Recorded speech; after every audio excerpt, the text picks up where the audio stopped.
መስጠት ያሳያል ሰው ሳይሰስት ደም አመሰግናለሁ። አበባዬ ዘውዴ ይባላለሁ። የአንኮበር ወረዳ ብልጽግና ፓርቲ ቅርንጫፍ ጽሕፈት ቤት ኃላፊ ነኝ። ያው ደም ስለግስ አሁን ለሶስተኛ ጊዜ ነው። ድሮ የከፍተኛ ተቋም ተማሪ እያለሁ በጊዜ ለግሻለሁ። እንደ ወረዳ ለመጀመሪያ ጊዜ ነው ደም ስለግስ። ያው ደም ልገሳ የሰብአዊ ጉዳይ ነው ብዬ አስባለሁ። የሰብአዊነት ጉዳይ ነው። ደም በማጣት ካሁን ቀደም አክስቴን አጥቻለሁ በወሊድ ሰዓትና እሷን እያስታወስኩ ደም የምሰጠው። ሌሎች እናቶች መዳን አለባቸው።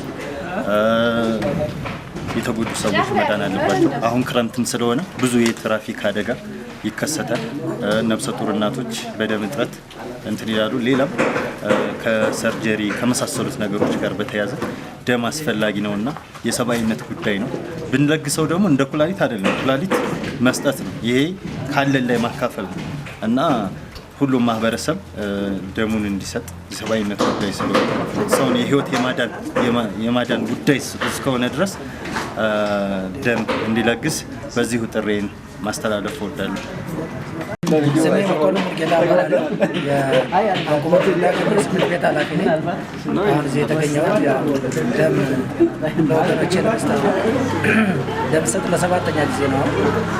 ያው ደም በመስጠቴ ብዙ ወገኖችን ከሞት ከስቃይ ይታደጋለሁ ብዬ ስለማምን ነው ለሰባተኛ ጊዜ ደም እየሰጠ ያለሁት። ሁሉም ወገኖቼ፣ ሁሉም ኢትዮጵያዊ ዜጋ፣ ሁሉም ያካባቢ ነዋሪ ደሙን ለወገኑ ቢሰጥ ምንም የሚጎዳው ነገር ስለሌለ ሁላችንም ደማችን ለወገናችን እንስጥላለሁ። አመሰግናለሁ። ይስማን ተክለ ጻድቅ እባላለሁ። የአንኮበር ወረዳ አስተዳዳሪ ነኝ። ዛሬ እንግዲህ በወረዳችን ላይ በወገኖቻችን ደም እየተለገሰ ይገኛል። እኔም ደሜን እየለገስኩ ነው። ለአራተኛ ጊዜ እየለገስኩ ያለበት ሁኔታ ነው ያለው። ከዛ አኳያ ደም መለገስ የተጎዱ ወገኖች በተለያዩ አደጋዎች የሚጎዱ ወገኖች በተለይ እናቶች በደም እጦት ምክንያት ህይወታቸው የሚያጡ እናቶቻችን አሉ፣ እህቶቻችን አሉ። በደም ማጣት ምክንያት የሚጎዱ ወገኖቻችን አሉ። ለነዛ ወገኖች ካለን እያካፈል ደማችን እየለገስን መታደግ ይጠበቅብናል እና አጠቃላይ የወረዳችንም ህዝባችንም ደሙን በመለገስ ወገኖቻችን መታደግ ይጠበቅብናል የሚል ጠቅላላ ሀሳብ ነው።